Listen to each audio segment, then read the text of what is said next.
Good morning. Welcome to Allen's Day. We're back on this holiday home build project down here in Jamestown, Tennessee. And previous video you saw Rochelle and I get up a wall. Well, we've been busy. We got up the final wall here. We've got all the beams put in going all the way across. Now the next step is we've got to start sheeting this wall right here. And once I get the sheeting pulled out, I'll show you my option so that you don't have to use drywall, because me and drywall don't get along. But I think I'm going to get along with this product here, and I'll show you that when we get to it. But the next step is here, there's going to be a transition from the plywood to tongue and groove. You'll see all that once we get into it. But we need some boards cut, some backer boards cut between all the studs. And that's Rochelle's mission in life, is she's cutting all the backer boards for us here. But you can see what we got done, and like I said, it's starting to look like a house in here. We have the master carpenter Rochelle at work here. She has all her fingers and she's concentrating. I'm not going to bother her. But we've got all the blocking in here, and you can see I've got my fancy laser, Milwaukee laser set up. So I'm shooting for the top of the block all the way through. Once we get those in,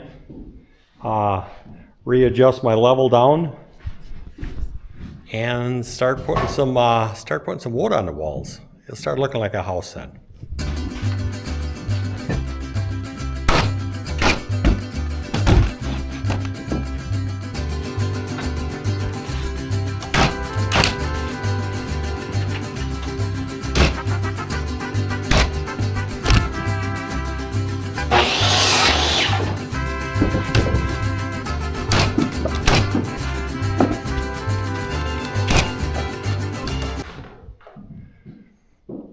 Got a couple more in.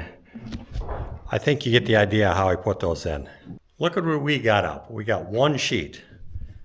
We got 11 more to go. Well, we got her worked out. So this is LP Smart Siding. It's OSB type product, but with an exterior glue. It's actually made for the outside of a building, so I don't think we're going to have any problems with it lasting in here. So this is my solution to drywall, is putting this down. It's about 35 bucks a sheet compared to drywall at about 8 bucks a sheet.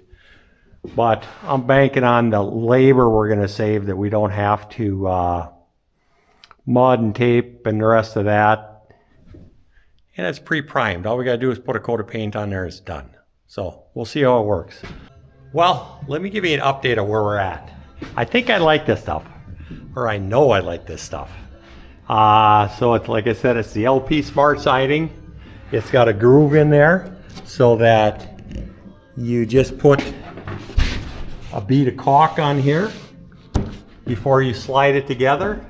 And then you take and you run your finger down there and you take a rag, you wipe that off.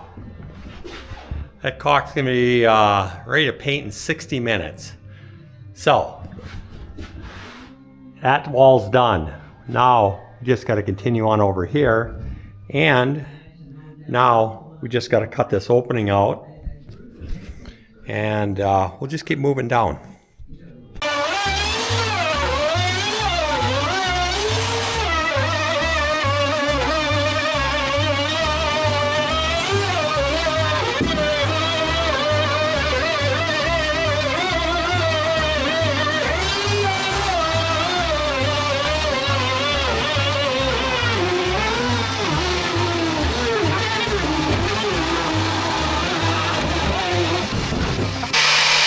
One wall cut. I'll clean her up a little bit. On to the next one. Well, let me show you a few of the details on putting this LP Smart Siding up. This is how I do it. This isn't a how-to. So, what we've got is my track saw. I think I showed you this before. Just a real handy piece of equipment here. You just literally take this aluminum plate, you put a mark where you want it, you put that just a little ways off the mark on both sides. That's it. And just there's a little track on the bottom. You just line your little track up here. Set that up there.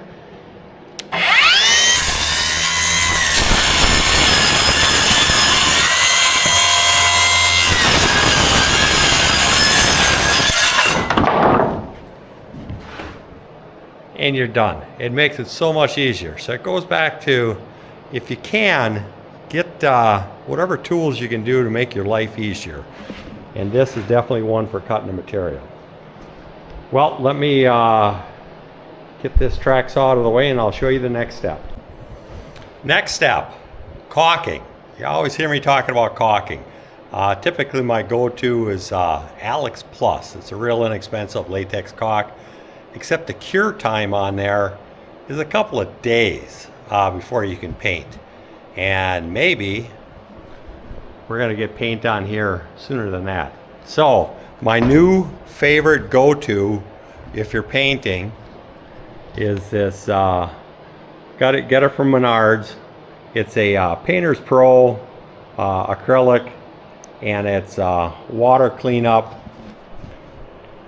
So far it's been going on pretty good, and the cure time on there, you can paint over with latex paint over this in 60 minutes. I would wait a little longer than that, but that's what it says, so that's what we got. Now we've got this all locks together with a tongue and groove system, or not really a groove, but just a tongue and a lap system. So you can see that this end right here has got a lap, and that takes and fits right into there. So what I want to do is take a small bead of caulk, my new best friend here, and you're going to experiment to how big of a caulk you need. But just about like this. And there again, if you can, I've got this Milwaukee, I better pay attention here. I've got this Milwaukee M12 caulking gun. Saves on the hand, been using it for years. Batteries last a long time in here. And it just puts a real nice fine bead of caulk on there. Except for that big gob that I got distracted. So let me show you how this sheet goes up here. Now to put the sheet up here, you saw that I've got our Milwaukee level set up here, shooting a line all the way across, so we know from this end of the house to that end of the house, that line's going to be straight when you're looking down there. I took a couple of screws, put it right at the line here and here, so that I can just set the sheet up there. Now it's important that you get your lap going the correct direction. And the way I have this set up is I've got the long part of the tongue here, and so I slide underneath, and that's going to help me hold this joint flat here. So the next step is grab a sheet and put it up here. Technically it's supposed to line up on a stud right here, but I'll have to put one in now because I miscalculated one at the seam there. So always end up at a stud. Just like this. Make sure your seam is split at a stud. Not like what I got right there. Well, let me get this sheet up here.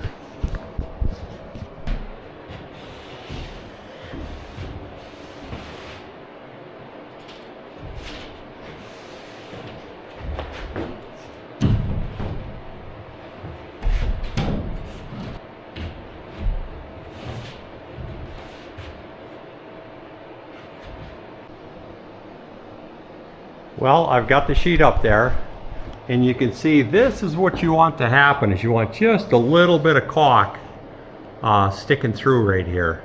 And I'll show you how I clean up that caulk line on there. And here's how it's supposed to end, is just like this. This point right here to the center of the stud, and check your sheet for level. We got the sheet level. Now, the next step is, like I said, starting to put the screws in. Now the screws that I use here, this is another find that I have, my new best friend of a screw. It's a finished trim head nail. Got these at Menards. This is an 8 by 1.5 inches. And it's a real small little head on here that takes a number 10 Torx head bit. Yeah, so make sure that you get some good quality number 10 Torx head drivers to put this in.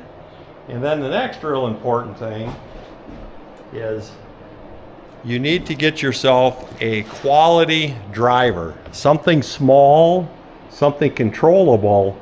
And I've got this M12 Milwaukee Fuel, and it's adjustable, and it really does a good job, because you have to be real careful when you're running these screws in not to overdo it. So let me show you what I do for running these screws in here. And the next thing that you need to make before you can run the screws is, I've got my little storyboard here, and I've got these marked at 16-inch centers, so I know where the screws go all the way along here. I just line them up at this. I've been going 16-inch centers on everything. That's what it is between mark to mark. At the seams, depends what it looks like. You may want to go 8-inch centers. Drop another screw in there on the seams there. Sort of see how it looks and what you like on there. So let me get a couple of screws in on the seam here.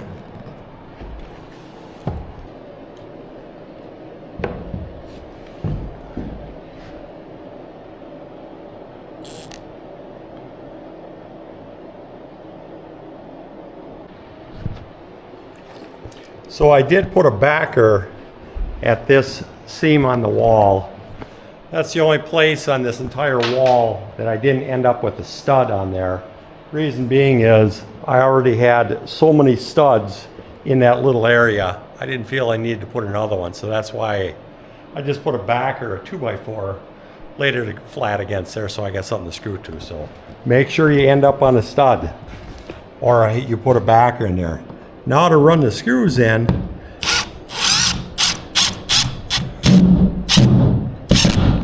you just put them in so they're just break the surface, and then take and wipe that little burr of sawdust, not sawdust, but the little splinters that come up once you run it in there.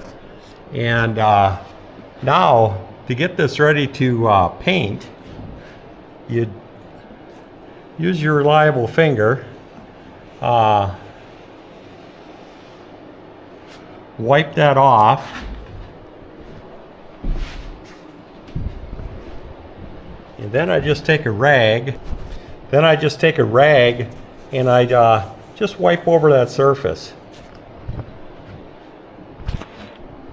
And it is done, or done enough for me. It's ready to put paint on there. Like I said, I've done so many drywall projects that just really frustrated me, and no more drywall. I'm not good enough to be one of those guys that can really knock that stuff out. Tape the seams, sand the seams, put it down. So that's ready to paint. So you save so many steps with this compared to drywall. You may be able to go through and get some spackling compound or something to play around with that a little bit to blend that seam in a little bit. But for me, this is good enough here. So these sheets are already pre-primed a coat of paint, and that wall is good for, I'd say, at least 30 years with a good quality paint on there. So let me finish screwing up the board here and move on to the next one. So another important piece of equipment here is putting your laser level, line it up on your stud, and shoot it all the way up to the top of the ceiling. That way you get your screw line straight. And the other important piece of equipment to have is, like I said, you have your marking stick, but then an assistant to help you hold the stick in place while you're running the screws in there. So let me finish getting this screwed in here. One line of screws done. Got a few more to go, but we are making progress. I'll get that door cut out next. Bring you back when we got the whole wall done and show you what's next. One more suggestion for you. Putting in electrical boxes. You just cut the holes out where you need the boxes, because I'm putting a box above every beam because there's going to be lights going over there. But what I use is, what these are called is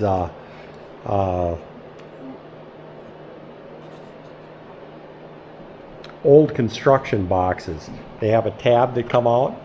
So they just simply drop in, lay your hole out, tighten that screw up, and this wing nut here, this wing folds out, locks it in place. Don't forget the caulker on the boxes. So that's what I'm going to use along this wall, is all this style of box compared to nailing boxes in ahead of time against the wall. That's too hard to find them. It's easier to cut the boxes in after.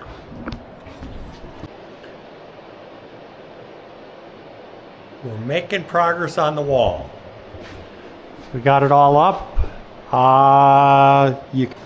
It's all finished painted because the LP siding is already primed. This is 2 coats. You got to make sure you put 2 coats on there. So the first coat went in and cut all the edges. You guys all know how to paint, most of you. Cut all the edges in with a 2-inch brush, and then went through and filled all the nail holes with paint. And you can't, oh, you can just barely see it that there's a nail hole or a screw hole. Cover those up and you're good to go. So you tell me why you would ever use drywall when you have this for an option. At least for me anyways, this is a whole lot better solution. And I like the rustic look a little bit better too. So anyways, tomorrow, gonna get the trim on the bottom. Got some trim work around the top. And we're gonna call this wall good.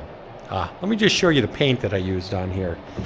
This is the paint that I used. And when you're picking paint, don't get cheap paint. Get a paint that's gonna last. If you get the good stuff, this paint on this wall, I will guarantee you it's going to last 30 years at least, because we got paint at walls at home up in Green Bay. Put it on 35 years ago and it's just fine yet. So don't chintz on the paint. Get the most expensive paint you can get, put it on there. It goes on better and it covers better too. So anyways, see you guys tomorrow. The wall is done. So this is definitely a option for somebody if they want to get drywall out of their life. This was real quick and simple, going with the LP Smart Siding. So never again drywall for this guy. I should probably never say never, but if I can help it, I'm never going to touch a piece of drywall again, because this system going like this, it's so quicker going with this system compared to drywall for the people that don't mess with drywall every day. So do a little research, do a little checking, but this is an option for you. Works out great. thanks for sticking around while we put this siding up here. And a big shout out to Rochelle for helping me out getting this wall up here. Talk to you guys later.